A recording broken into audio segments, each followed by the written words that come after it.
Now at 9, Pitt State hosts an event celebrating Hispanic Heritage Month. Plus, how friendship families make the transition for Pitt State's international students easier. And the clock is ticking as House Republicans are still having a hard time coming together on a bill that would avoid a government shutdown. I'm Griff Jenkins in Washington. I've got the details coming up. The 4 states' most watched news starts now. Thank you for joining us tonight. I'm Elise Noe. A federal grand jury indicts a Joplin man and woman for allegedly conspiring to steal mail from Joplin residents and to commit bank and wire fraud. Authorities say 27-year-old Aaron Blake and 30-year-old Emily Sturgis stole checks, credit cards, and personal documents, among other things, from Joplin mailboxes. Both Blake and Sturgis are charged with the conspiracy counts, as well as 3 counts of bank fraud and possessing stolen mail. Blake is also charged with aggravated identity theft. Chief Meteorologist Doug Hetty joins us with a first look at weather. Well, definitely turned out to be another great day for us today. This is 4 days in a row that we've had really nice conditions. 83 was our high, average high is 82, so right about where we should be for this time of the year. We started at 57 during the morning hours. Now, the clouds have been thickening up. You can see some light showers just west of the region. We are going to get these light showers starting to press in a little bit later on tonight. We have this weak wave that is going to pass through as we go through about the next 24 hours or so. So light showers, here's midnight. Let's go to 3 o'clock in the morning. Light showers, not heavy rain by any means, continuing to work through the region all the way.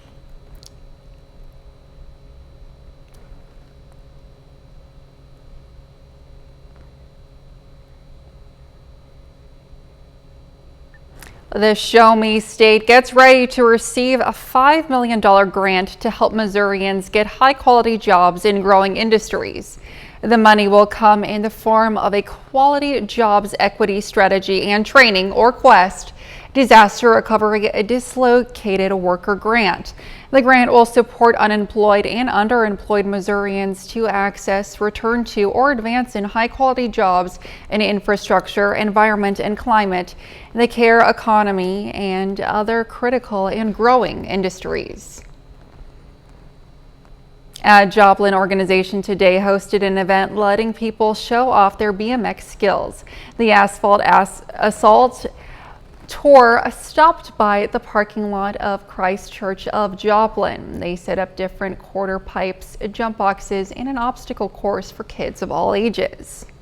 Skate park thing, setting up in parking lots, and so we attend church here at Christ Church, and they let us use the parking lot this weekend, and we got 3 or 4 more of these planned through the fall where we're going to be set up in parking lots around Joplin and just invite people to come out. And we got ramps for the more experienced riders, we got little beginner ramps, we got all kinds of stuff going on. We're just trying to raise support and recognition for what we're trying to do with getting an indoor park going here. The Asphalt Assault Tour will be making stops at different parking lots in Joplin through November. Today, the PSU student organization Hispanics of Today hosted La Celebración to kick off the start of Hispanic Heritage Month, which begins nationally today, September 15th, and will continue until October 15th. The event was held at the Overman Student Center at Pitt State and was open to the entire community of Pittsburgh. Guests were invited to enjoy food, live music, and dancing. It's nice to know that other people are here and to be able to celebrate that culture with other people who might not have known it, especially in Pittsburgh. There's not as much of a Hispanic community, so we are excited that we can open that to everyone in Pittsburgh and not just Pitt State. The U.S. celebrates Hispanic Heritage Month to honor the importance of Hispanic Americans' history and their culture. The Hispanics of Today will have more events throughout the month to celebrate their heritage.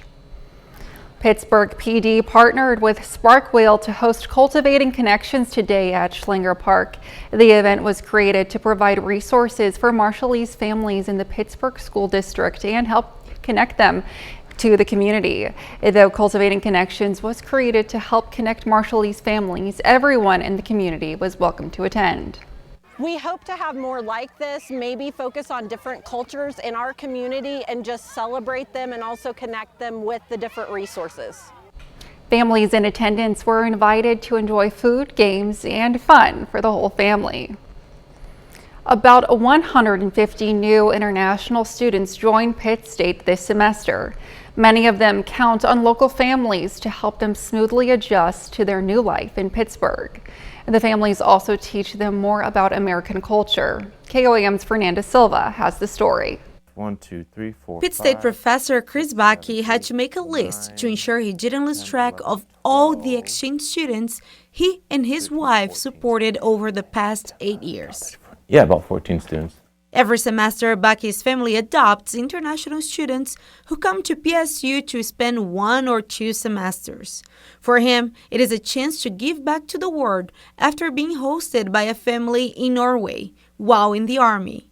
It is also a way to showcase different cultures to his kids. It's a way for us to kind of bring that to them, and they get to see and experience different cultures without leaving the country. Charlotte Zero is one of the current students the Bakkes are supporting through the Friendship Families program. Originally from France, she moved to Kansas to study criminal justice for 1 semester. It's always great to live a new experience in another country. Like everybody that does that can say the same, I think. It really matched the idea that I had of studying in college in the United States, like all the things that we see on TV, in movies, and I like that it's what I imagined. Ciro is not alone. Brazilian João Vitor Simões was an exchange student for a year at Pitt State in 2017 and 18. 2 years later, he came back for his master's. A lot of the city revolves around the university, and because of that, everybody is so welcoming, especially with the international community.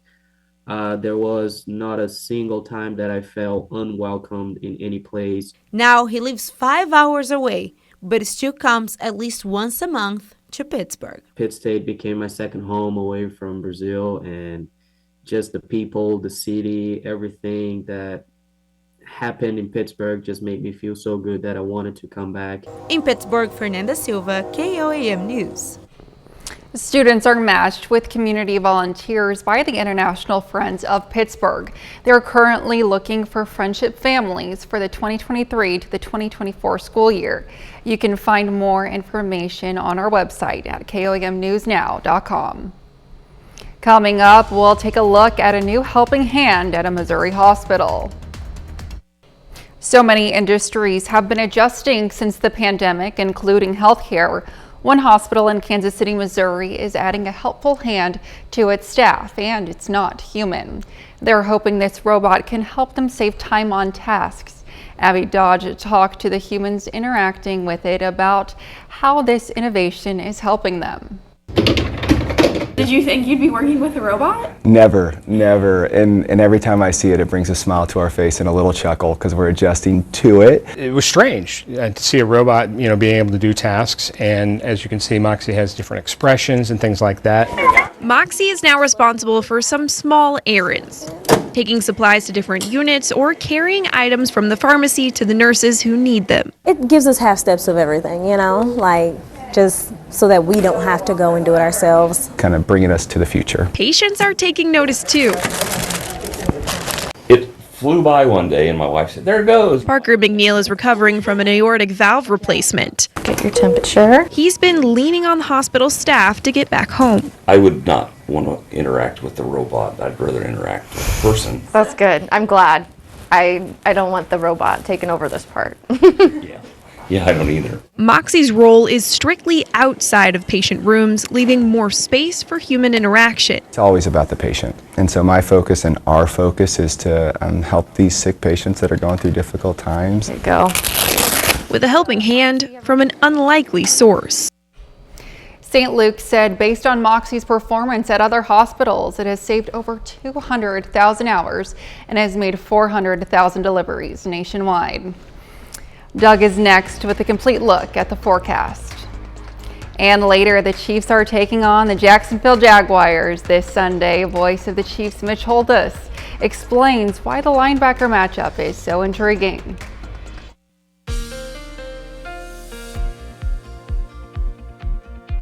Well, it definitely turned out to be a great day for us once again today, and the evening hours have turned out very nice, even though we've had a lot of clouds across the region. The clouds are going to stay thick tonight. In fact, we're going to get some light scattered showers. So the rain that actually falls, it's just going to be random drops for us tonight as we slide back through the 60s, down to about 57 later on tonight, back to about 69 by 10 a.m. But here's what we're tracking. So the clouds have been working in light showers just west of the region. You can see this wave, central Kansas, western Kansas.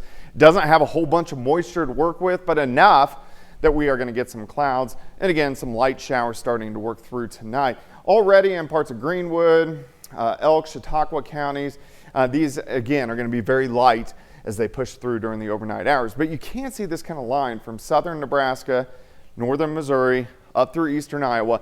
That is a weak cold front that is going to head toward us. That will give us a little better chance for showers and thunderstorms on the back half of the day for us tomorrow. Let's go east. We do have, it's a hurricane. It's a weak hurricane, but still it's a hurricane. Hurricane Lee, you can already see the rain bands entering in toward Boston. This is a Category 1 hurricane, clocking winds at 80 miles per hour. It's going to lift north. Look at all the rain bands affecting from Boston up to Bangor, Maine, and then eventually tomorrow evening make landfall just east of Maine. So that's going to be something that we keep our eyes on as we go through the next 24 hours. Back here at home, let's step through the night. Our light showers working through into the morning hours. Here's 4 a.m. Let's go to about 7:30 in the morning. Still scattered light showers. As we go through the morning, the clouds stay pretty thick. We continue to get some light showers pushing through. But it's tomorrow afternoon, the actual front starts to slide south, and this will give us a band of showers and thunderstorms. So anything that develops along that front will give us a little bit heavier rain, which of course we need. Scattered thunderstorms work through tomorrow night, and then by the time we get to Sunday morning, it looks pretty good. We'll start out in the 50s, and once we get into the afternoon, sunshine returns, and we bounce back into lower 80s for highs. So say if you're doing outdoor activities, temperature is pretty good all weekend, but Sunday will be the better of the 2 days. All right, here's your day planner. 63 to start, 73 by noon, morning showers, 79 by 4. High temp tomorrow, right around 80 degrees, but we have better chances for rain as we go into next week. Watch these upper level lows kicking out. So here comes our first one. This is Tuesday into Wednesday. Chances for showers and thunderstorms. Then this guy, he's a bigger dude. He pulls out next Thursday and Friday, giving us better chances for showers and thunderstorms and a little bit more widespread, which is good because we definitely need the rain. All right, let's go 80 tomorrow, 82 Sunday, 85 on Monday. Hold at 85 Tuesday and Wednesday, showers and a few thunderstorms, 86 Thursday, and then again, chances for thunderstorms late next week into next weekend. So it's good that we have some rain on the horizon. Again, tomorrow, just some hit and miss showers, but the bulk of the weekend looking pretty good. Thanks, Doug.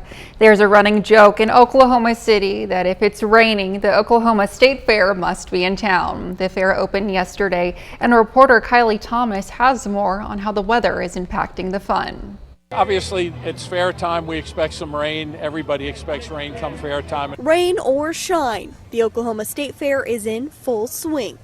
Thursday was opening day as Oklahomans braved the morning rain. A little cloud cover, a little drizzle, never hurt anybody. But with the chance of severe weather in the forecast next week, the fair says they do have protocols and experts on hand. We actually have our own meteorologist on site who looks at the weather in this particular location. And if there's lightning in it, we go into our lightning protocols.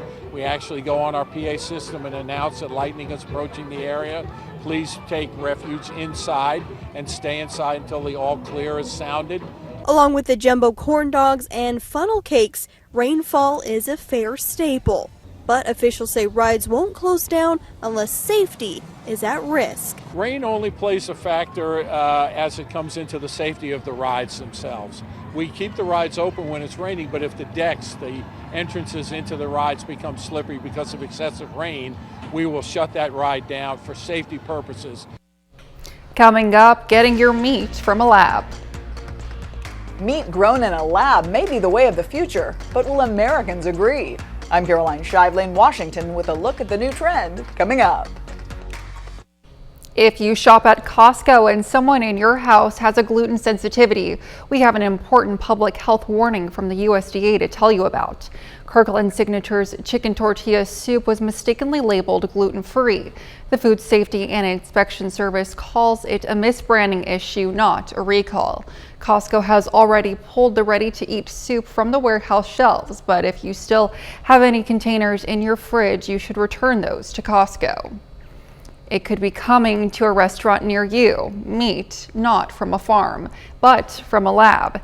The FDA has signed off on its safety, but would you eat so-called cultivated meat?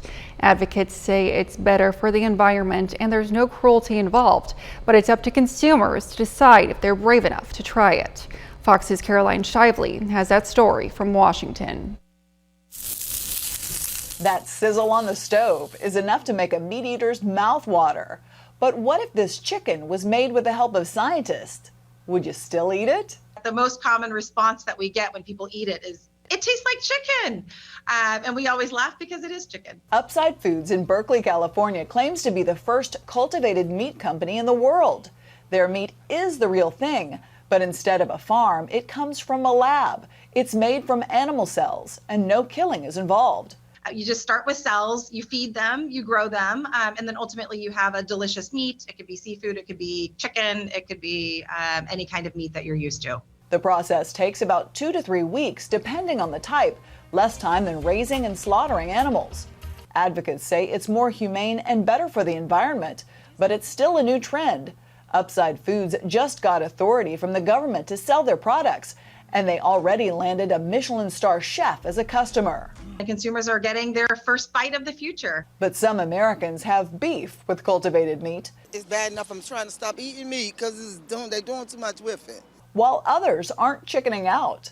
Would I try it? Of course. I love trying things. But even with this technology, some traditions will always remain. We're probably not going to ever replace the Thanksgiving turkey, but we want to give consumers a choice about where their meat comes from and how it's made. And younger consumers may be willing to take a bite. A survey by Behavioral Insights from Valinx last year found a whopping 87% of Gen Z consumers said they'd be willing to try plant-based or lab-grown meat. In Washington, Caroline Shively, Fox News. Up next, how a father and son pilot duo recreated a photo from 30 years ago. As a toddler, Reuben Flowers posed with his pilot dad in an airplane. Now, nearly 30 years later, he's posing with his pilot dad again as the first officer on his father's flight. Flowers says it was his dream to fly with his dad. Flowers started his career just as his father, also named Reuben Flowers, was nearing retirement as a captain. Thanks to a brief overlap, father and son were able to fly together and recreate that iconic photo on a flight from Omaha, Nebraska to Chicago in the spring. 30 more minutes of news, weather, and sports coming your way. How House Speaker Kevin McCarthy plans to get his party on the same page to keep the government funded. Plus, after no contract is reached, the United Auto Workers Union goes on strike. Arkansas Governor Sarah Huckabee Sanders has signed a new law restricting the release of her travel and security records. The new law was signed and went into effect yesterday, limiting the Freedom of Information Act access. The law allows the state to wall off details about the security provided to Governor Sanders and other constitutional officers, including who travels on the state police airplane and the cost of individual trips.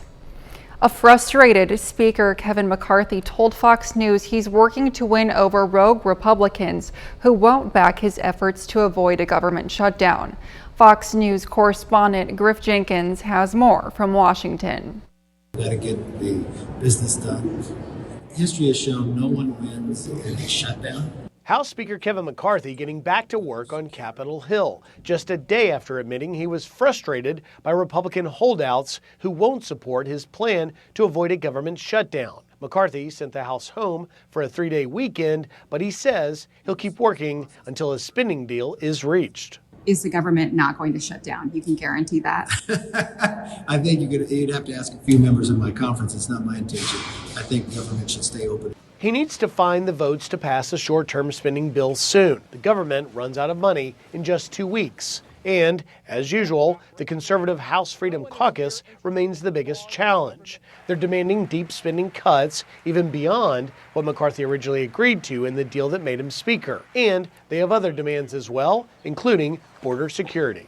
We've got to get the policy right. We've got to get the number right. But we should just be rolling up our sleeves and be there every single day. Despite the deadlock, McCarthy says he's actively engaging with the Freedom Caucus, and talks have been productive. While on the other side of the aisle, Democrats say they're ready to vote on the short-term funding bill. We got to pass a budget. The Senate GOP is ready to. There's one group that isn't. And I'm just sick of this. House Republicans are now reportedly considering the possibility of tying border security and disaster relief to the short-term bill. In Washington, Griff Jenkins, Fox News. Is President Biden facing headwinds in getting young voters for 2024? A new poll shows potential trouble. A new poll of more than 1,500 potential voters aged 18 to 34 show 50% say they are not motivated to vote in the upcoming presidential election. The poll also found 45% of young Americans believe the election won't make a significant difference in their lives. Election experts say the findings should be a warning sign to Democrats who count on young voters to win big races. The economy hangs on the line as thousands of U.S. auto workers walk out of factories and are on strike, demanding better pay and benefits. But the companies say the demand are not realistic. Fox News correspondent Rebecca Castor has more from Washington. For the first time in union history, auto workers are striking against the big three automakers, Ford, General Motors, and Stellantis, simultaneously.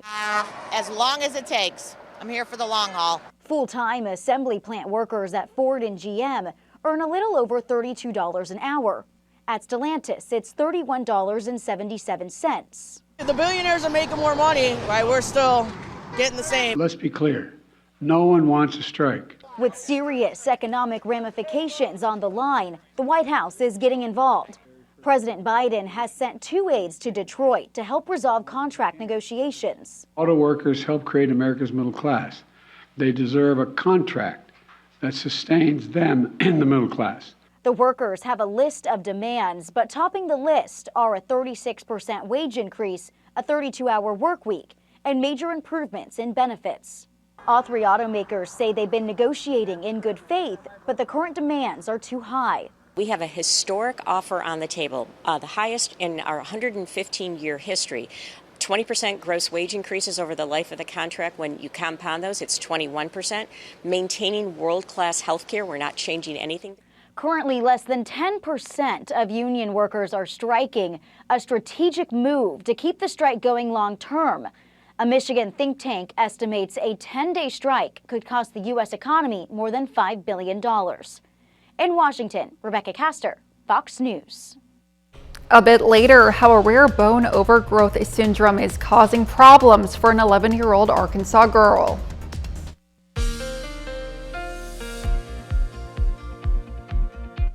Well, it definitely turned out to be a great day for us once again.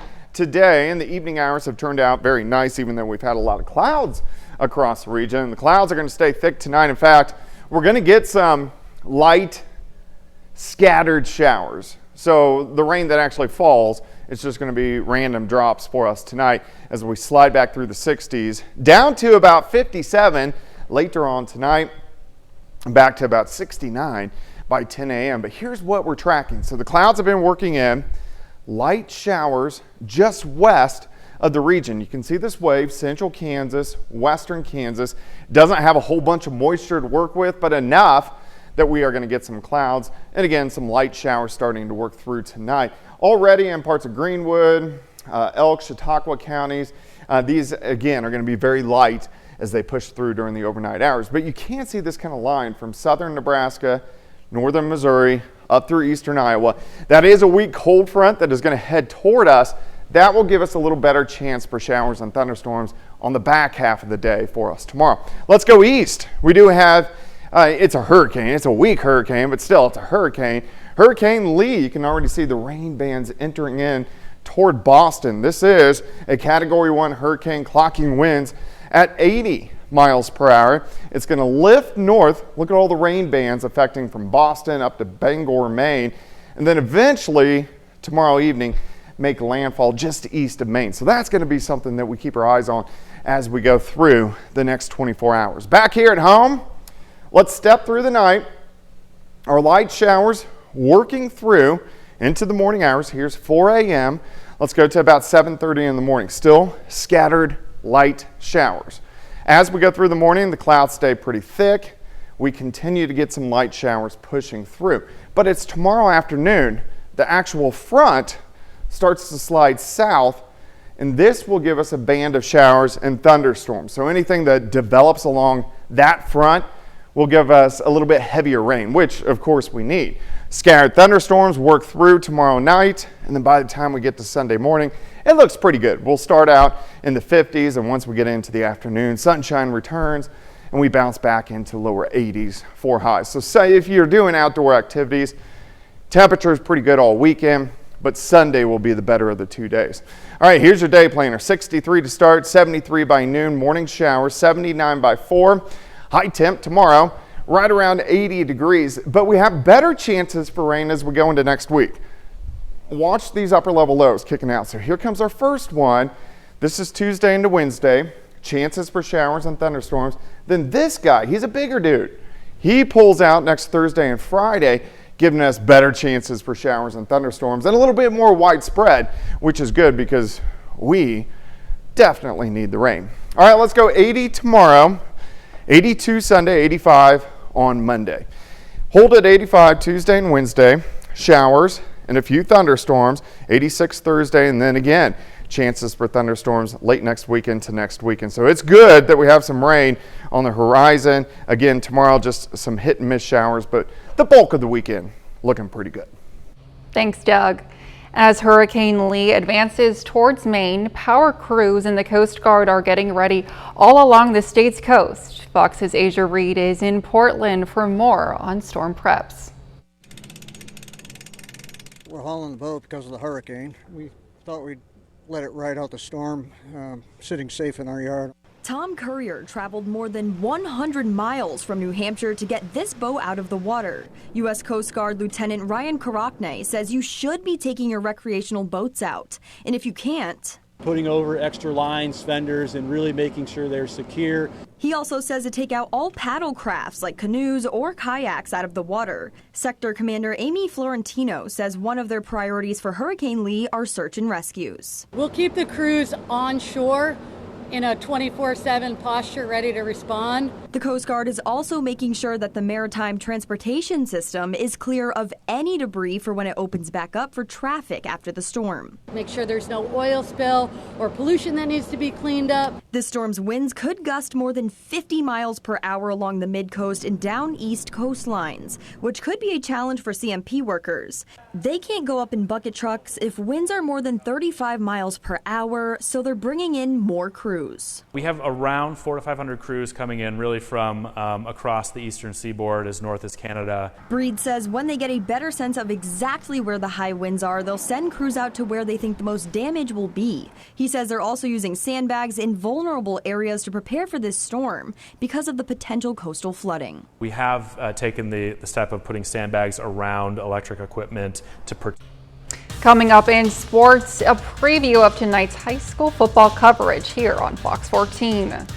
Plus, this week's Minute with Mitch explains what you need to know for Sunday's matchup between the Chiefs and Jaguars. John Dales has those stories and more up next.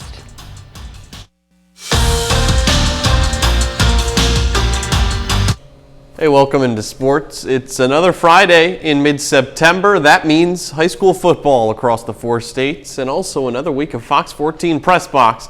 Tune in tonight at 11 o'clock right here on Fox 14 to catch myself and our sports reporter Brock Baldridge breaking down all the action across the 4 states. We got plenty of exciting games tonight, including our game of the week between Webb City and Joplin, undefeated Seneca going on the road to Lamar, and more. Join us for that tonight at 11. Important weekend of college football as well for both Missouri Southern and Pittsburgh State. Each of them on the road within the MIAA after both of them got wins on the road a week ago. The Lions head up to Nebraska Kearney to play the Lopers. UNK is 1-1. They lost their season opener to Central Oklahoma before beating Northeastern State at home a week ago.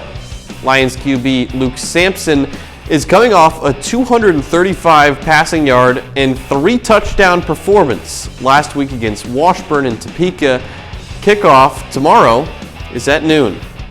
Pittsburgh State, meanwhile, takes its number 3 ranking on the road to Warrensburg. The Gorillas are 2-0, but so are the Mules. They received votes in the most recent coaches poll, but did not sneak inside the top 25. PSU has won 3 of the last 4 games it played against UCM. That most recent loss coming on the road in 2019. The Chiefs are also on the road this weekend. On Sunday, the defending Super Bowl champs head to Jacksonville to face the Jaguars. A lot of fans might be excited about the quarterback matchup of Pat Mahomes against Trevor Lawrence, but another position that stands out is linebacker. More on that in this week's Minute with Mitch.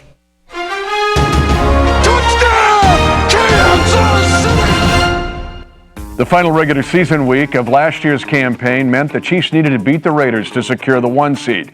But there was more going on. Chiefs linebacker Nick Bolton was having a stellar season and finished the game with 16 tackles to give him a season total of 180. Good enough to lead the entire National Football League for a couple hours. Chiefs senior team reporter Matt McMullen and I had done the math. The Jacksonville Jaguars were playing the same day, and Jags linebacker Foye Oluokun needed 10 tackles to take out Bolton for the NFL lead. Oluokun picked up 13, and Nick Bolton was second. But it was Bolton who got the Super Bowl ring. This week it's the Chiefs and Jags again, and Bolton and Oluokun will be on the same field. But the only numbers that'll matter in a huge game, the final score. On this Minute with Mitch. The Minute with Mitch is brought to you by KOAM Jewelry. Every day's game day, KOAM Jewelry, Pittsburgh, Joplin. That's all for sports. We're back with more news after this. An 11-year-old girl from Arkansas stands over 6 feet tall due to a rare bone overgrowth syndrome. Now she's having trouble finding shoes that will fit her. Imani Williams reports. Oh, you better not get me. Oh, you better not get me. A simple outing to the playground for the Lumpkin family. Takes courage from what others may say or think when they see a 6-foot-tall 11-year-old. Emily Lumpkin was a first-time mother when she had Addison 11 years ago.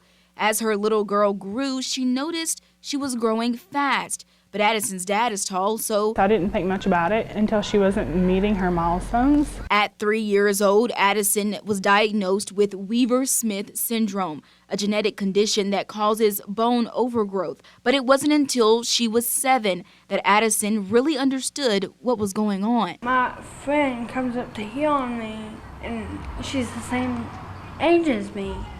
And she runs across the playground. I'm just... At 11 years old, Addison is already 6 foot 2 inches tall. On average, an 11-year-old would be around 2 feet shorter. Because of her height and because of how quickly she's grown, finding clothes that are appropriate for a small or young girl, that's difficult. Addison's mother said she goes through 4 shoe sizes a year. The syndrome also causes other obstacles with learning and physical development. It is difficult for Addison to ride and keep her balance, obstacles their family is working to get through with therapy. But some are more difficult than others, like finding shoes. Everyone has the right for basic needs. I mean, my goodness, shoes and socks are basic needs. The Addie doesn't have that right now. And dealing with bullies. Not make fun of people. Coming up, a new Super Mario Brothers movie is in the works, so we'll take a special sneak peek. Hot off the massive success of the movie version, Nintendo is getting ready to release a new Super Mario Brothers movie, and Fox News got a sneak peek. Fox's Eamon Dignam has more in this edition of our Fox on Game series. upward. Mario is back, and he's not alone. The upcoming Super Mario Bros. Wonder gives players the choice between playing with Mario, Luigi, Princesses Peach and Daisy. Two Toads and Toadette round out the characters for older players. For younger players, multiple different colored Yoshis and Nabbit the Rabbit fill out the roster. Wonder is a trip back to side-scrolling adventures, but instead of the traditional Mushroom Kingdom, our adventurers find themselves in the neighboring Flower Kingdom. During a sneak peek, I chose the favorite character of Little Brothers Everywhere, Luigi, and I got to test out the new power-ups, like the Elephant Fruit, which allows you to barrel through blocks and store water from one part of the level to use on flowers around the level. Another power-up, the Wonder Flower, literally changes the world instead of the player. Along with the new power-ups come badges that will allow you to change base skills by assigning them before the level. Two that I got to see early included a super jump that could bring you to higher portions of the level and an umbrella-style badge that would slow your descent down from high elevations. The game will be available on October 30th. Check out this story and more every weekend in the Fox on Tech podcast. In New York, Eamon Dignam, Fox News. That's our time for tonight. Thanks for joining us. We'll leave you with video of a tiger in Denmark. Thanks for making us part of your night.